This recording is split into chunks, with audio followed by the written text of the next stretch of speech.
বিসমিল্লাহির রহমানির রহিম। বড় কোনো বিপদ অথবা কঠিন চ্যালেঞ্জে পড়লে অনবরত আল্লাহর দুটি গুণবাচক নাম জপতে থাকে। বদর যুদ্ধের কঠিন দিনে নবীজি সাল্লাল্লাহু আলাইহি ওয়াসাল্লাম এমনটি করেছিলেন। এমনকি এগুলো মহান আল্লাহর ইসমে আজমের অন্তর্ভুক্ত। নবী করিম সাল্লাল্লাহু আলাইহি ওয়াসাল্লাম জীবনে যে কয়টি দিন সবচেয়ে বেশি চ্যালেঞ্জ এবং ভয়াবহ বিপদের সম্মুখীন হয়েছিলেন তার মধ্যে বদর যুদ্ধের দিনটি অন্যতম। হাদিসে এসেছে, সেদিন তিনি অত্যন্ত বিনয় আর কাতর কণ্ঠে আল্লাহকে ডাকছিলেন আর দোয়া করছিলেন, হে আল্লাহ, যদি এই ক্ষুদ্র দলটি ধ্বংস হয়ে যায় তবে আজকের দিনের পর থেকে জমিনে আর কখনো তোমার ইবাদত করা হবে না। এমন ভাবে তিনি দোয়া করছিলেন যে তার কাঁধ হতে চাদর পড়ে গিয়েছিল।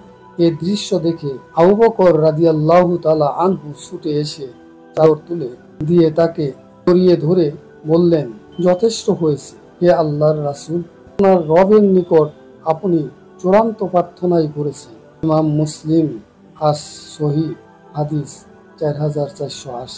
সেই কঠিন মুহূর্তে নবীজি আর কি করছিলেন? আলী ইবনু আবি তালিব রাদিয়াল্লাহু তাআলা আনহু বলেন, বদরের যুদ্ধের দিনে আমি কিছুক্ষণ যুদ্ধ করে এসে দেখি নবীজি সিজদারত অবস্থায় আছেন আর শুধু বলছেন, ইয়া হাইয়ু ইয়া কাইয়ুম, এর বেশি কিছু বলছেন না। এরপর আলী রাদিয়াল্লাহু তাআলা আনহু আবার যুদ্ধ করতে চলে যান।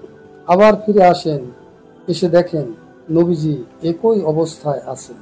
এভাবে কয়েকবার এসে তিনি একই অবস্থায় পেয়েছেন। অতঃপর আল্লাহ তাআলা নবী সাল্লাল্লাহু আলাইহি ওয়াসাল্লামকে বিজয় দান করেন। যখন পৃথিবীটা সংকীর্ণ মনে হবে, চোখ মুখ অন্ধকার হয়ে যাবে, তখন খুব বেশি করে ইয়া হাইয়ু ইয়া কাইয়ুম করা উচিত। নবী সাল্লাল্লাহু আলাইহি ওয়াসাল্লাম তার অন্যতম সংকটময় মুহূর্তে এটি পড়েছিলেন। আল্লাহ সফলতা দিয়েছিলেন। এছাড়াও আমাদের যে কোনো দোয়ার মধ্যে কিছু সময় পর পর এই বাক্য দুটো বারবার বলার অভ্যাস করা উচিত, কারণ এগুলো ইসমে আজমের অন্তর্ভুক্ত। হাফিজ ইবনু কাইয়িম রাদিয়াল্লাহু তাআলা আনহু বলেন, দোয়া কবুল এবং দুঃখ কষ্ট থেকে মুক্তির ক্ষেত্রে আল্লাহর আল হাইয়ুল কাইয়ুম নামের এক বিশেষ প্রভাব রয়েছে। নবীজির খাদেম বিশিষ্ট সাহাবী আনাস ইবনু মালিক রাদিয়াল্লাহু তাআলা আনহু থেকে বর্ণিত,